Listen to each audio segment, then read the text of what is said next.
کا ایک محاورہ ہے، عربی زبان کا ایک، انما الرجل باصغريه، انما الرجل باصغريه،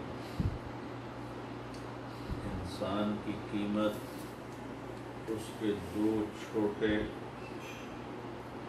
جسم کے حصوں کے مطابق لگتی ہے۔ وہ ٹھیک ہیں تو یہ بہت قیمتی بن جاتا ہے، وہ غلط ہیں تو یہ بہت بے قیمت ہو جاتا ہے۔ انسان پیسے سے مالدار ہوتا ہے، بڑا نہیں بنتا، غربت سے فقیر ہوتا ہے، چھوٹا نہیں بنتا۔ انسان بڑا بنتا ہے ان دو کو ٹھیک کرنے سے، اور چھوٹا ہو جاتا ہے ان دو کو غلط کرنے سے، اور وہ ہے زبان اور دل۔ زبان اور دل کہ یہ دو چھوٹے سے حصے ہیں جسم کے، اسی پر انسان کی بڑائی ہے اور اسی پر انسان کی چھوٹائی ہے۔ بہت چھوٹا ہو جاتا ہے جب زبان غلط ہوتی ہے، اور دل نفرت سے بھرا ہوتا ہے۔ یہ فرشتوں سے بھی بڑا ہو جاتا ہے جب اس کی زبان ٹھیک ہوتی ہے اور دل صاف ہوتا ہے۔ تو میں اپنے آپ کو بھی اور سارے بھائیوں کو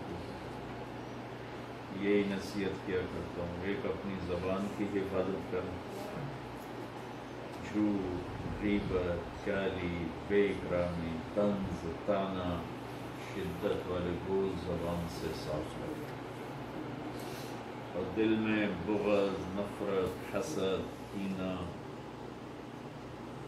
اس کو دل سے نکال دیں، تو پھر آپ بہت خطاوت ہو۔ صحابہ کی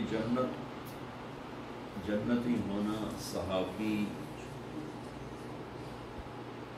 صحابیت ہی کافی ہے۔ صحابہ جنتی ہیں کہ وہ صحابی ہیں، اور اللہ نے قرآن میں سب کے لیے وعدہ کیا ہے، کُلًا وعد اللہ الحسن، کہ اللہ تعالیٰ نے اپنے نبی سے فرمایا کہ میرا وعدہ ہے میں آپ کے تمام صحابہ کو جنت دوں گا، کُلًا، چاہے کوئی پہلے ایمان لائے، چاہے کوئی بعد میں ایمان لائے، چاہے کوئی تھوڑی دیر صحبت میں رہا، سب کو جنت دوں گا۔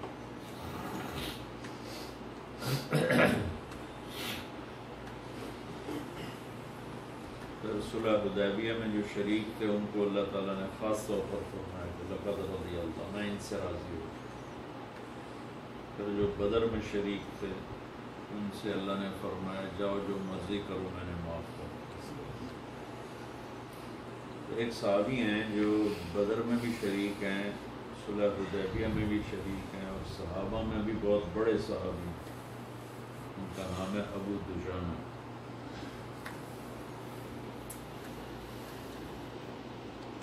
اللہ کے نبی نے 25 سفر کیے، ہر سفر میں کوئی صحابی موجود ہو، یہ کوئی 200 سے زیادہ نہیں ہے، ایسے لوگ۔ ویسے تو صحابہ کی تعداد 3-4 لاکھ ہے، حج میں 1.25 لاکھ تھے، صحابہ کی تعداد 3-4 لاکھ سے بھی زائد۔ لیکن جن لوگوں نے اللہ کے نبی کے ساتھ ہر سفر میں ساتھ دیا وہ صرف 200-150 لاکھ، اس سے زیادہ نہیں۔ ابو دجانہ ان میں سے ہیں جنہوں نے ہر سفر میں اللہ کے نبی کا ساتھ۔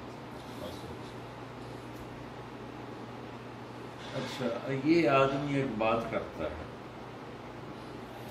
اس کو جنتی ہونے کے لیے صحابی ہونا بھی کافی ہے، بدر والا ہونا بھی کافی ہے، حدیبیہ والا ہونا بھی کافی ہے، لیکن ابو دجانہ فرماتے ہیں لوگوں میرے پاس بخشش کا سب سے بڑا عمل ایک ہے۔ تو لوگوں نے سمجھا کہیں گے بدر میں شریک ہوا، میں احد میں شریک ہوا، میں حدیبیہ میں شریک ہوا، سننے والوں کا ذہن ادھر گیا، لیکن انہوں نے یہ فرمایا کہ میرے بھائیو میرے پاس بخشش کا ایک ہی عمل ہے جس پر مجھے امید ہے میری بخشش ہو جائے گی، وہ یہ ہے کہ میں نے آج تک اپنی زبان سے کسی کو دکھ نہیں پہنچایا، اللہ اکبر، میرے دل میں کسی کی نفرت نہیں۔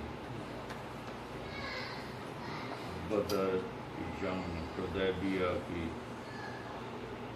آخری حج، صحبت رسول، ان میں سے کسی ایک چیز کا نام نہیں۔ تو قرآن کی آیت ہی پڑھ دیتے کلن وعد اللہ الحسنى، اللہ نے وعدہ کیا، یعنی میں نے یہاں سے کسی کو دکھ نہیں پہنچایا اور میرے دل میں کسی کی نفرت نہیں۔ اس کی ہم تھوڑی کوشش کر لیں تو بڑے بڑے عبادت والے، تبلیغ والے پیچھے رہ جائیں گے، آپ آگے، کیونکہ یہ مارکیٹ میں ہے ہی نہیں سودا جو میں بتا رہا ہوں۔ تبلیغ والے بھی بے شمار ہو گئے، مولوی بھی بے شمار ہو گئے، پیران اعظام بھی بے شمار ہیں، مجاہدین بھی بے شمار ہیں، نمازی، روزے دار، مفتی، عالم، بہت زیادہ۔ یہ جو میں بتا رہا ہوں یہ 1 کروڑ میں ایک نہیں ہے۔ آپ کر لیں تو پھر انشاءاللہ سب سے زیادہ آپ کا وزن ہوگا، آپ کی قیمت۔ قابو میں آنے کے لیے کوئی عمل ہے؟ قابو میں آنے کے لیے کوئی عمل ہے؟ یہی عمل ہے کہ شروع کر دو۔ یہی عمل ہے، یہی تو عمل فرما رہے ہیں۔ شروع کر دو اس کو، جب غلط ہو جائے معافی مانگو، توبہ کرو، پھر شروع کرو، پھر غلط ہو جائے، پھر توبہ کرو، پھر شروع کرو، ٹھیک ہو جائے گا۔